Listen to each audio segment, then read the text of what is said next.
ગુજરાતમાં પાલતુ શ્વાનનો આતંક હજુ પણ યથાવત છે। સુપ્રીમ કોર્ટના આટલા નિયમો બાદ પણ શ્વાન કરડવાની ઘટનાઓ અટકવાનું નામ નથી લઈ રહી।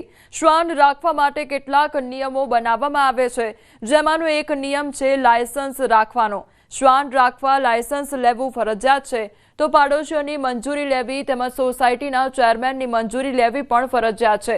નિયમો બનાવ્યા છતાં શ્વાન કરડવાની ઘટનાઓ થંભવાનું નામ નથી લઈ રહી। છેલ્લા ઘણા સમયમાં રાજ્યમાં અલગ અલગ જગ્યાએ શ્વાન કરડવાની ઘટનાઓ બની, તો વાપી, અમરેલી, જામનગર, વડોદરા, સુરતમાં અનેક વખત શ્વાન કરડવાની ઘટનાઓ બની છે। ત્યારે સવાલ એ થાય છે કે આવી ઘટનાઓ અટકશે ખરા?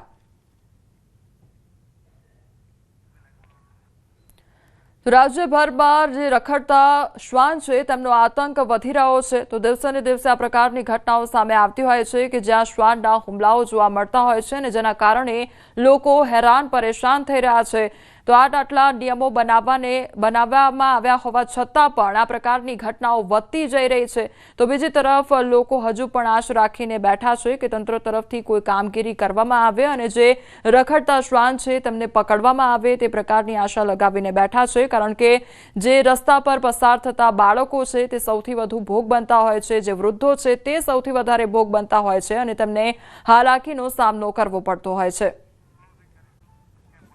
શ્વાનનો આતંક જોવા મળી રહ્યો છે, ત્યારે શહેરમાં રખડતા શ્વાનના કારણે શહેરીજનો હેરાન પરેશાન થઈ રહ્યા છે।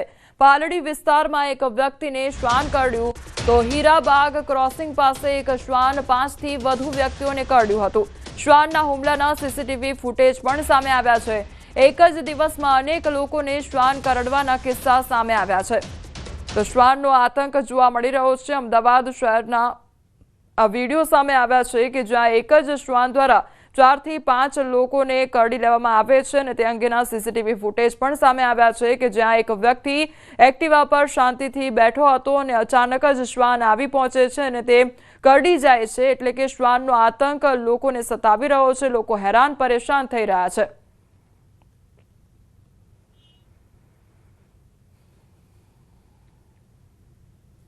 અમદાવાદના પાલડી વિસ્તારમાં આવેલા હીરાબાગ ક્રોસિંગ પાસે શ્વાનનો આતંક સામે આવ્યો છે। અનેક લોકો પરેશાન છે, 7 થી 8 લોકો ઘાયલ થઈ ચૂક્યા છે।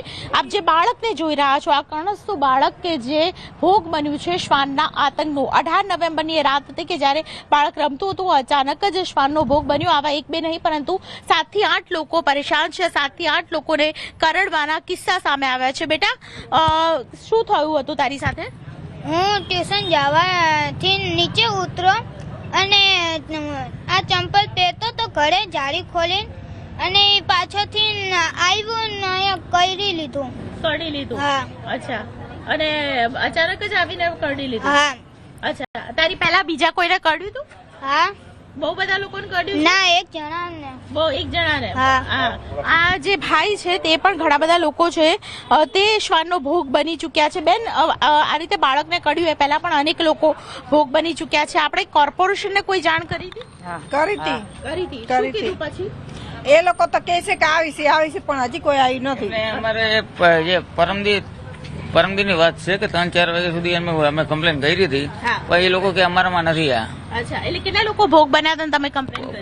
ભોગ બન્યા એટલે 8 થી 9 જણા। 8 થી 9 જણા કર્યું। પ્રીજીની અંદર અમારે ત્યાં બધાને કર્યું, પણ કોઈ 8 જણા ના જ પાડી દે। અને અંદર અમે ગયા તો ચોખ્ખી ના પાડી કોર્પોરેશન કે અમારામાં નથી આવતું। એટલે કોર્પોરેશને એવું કીધું કે અમારામાં નથી આવતું આ કે। અમદાવાદ મહાનગરપાલિકાને જાણ પણ કરવામાં આવી, પરંતુ સ્થાનિક લોકોનું કહેવું છે કે તેમને ઉદ્ધતાએ પૂર્વક જવાબ આપવામાં આવ્યા, ગલા તલા કરવામાં આવ્યા અને જે પ્રકારે તેમને જવાબ મળ્યો તે જવાબ ખૂબ જ ચોંકાવનારો છે। કારણ કે જો વિસ્તારમાં આ પ્રકારની ઘટના બનતી હોય, લોકો કમ્પ્લેન કરતા હોય અને કમ્પ્લેનનો તેમને જવાબ પૂરતો ન મળે, તો સવાલ અહીં ઉભો થાય છે કે તંત્ર કેવી રીતે કામગીરી કરી રહ્યું છે। અમદાવાદ શહેરની અંદર શ્વાનનો આતંક ધીમે ધીમે વધી રહ્યો છે, ત્યારે આ પરિસ્થિતિની અંદર લોકો છે સૌથી વધારે શિયાળાના સમયમાં ભોગ બનતા હોય છે। Camera person Vimal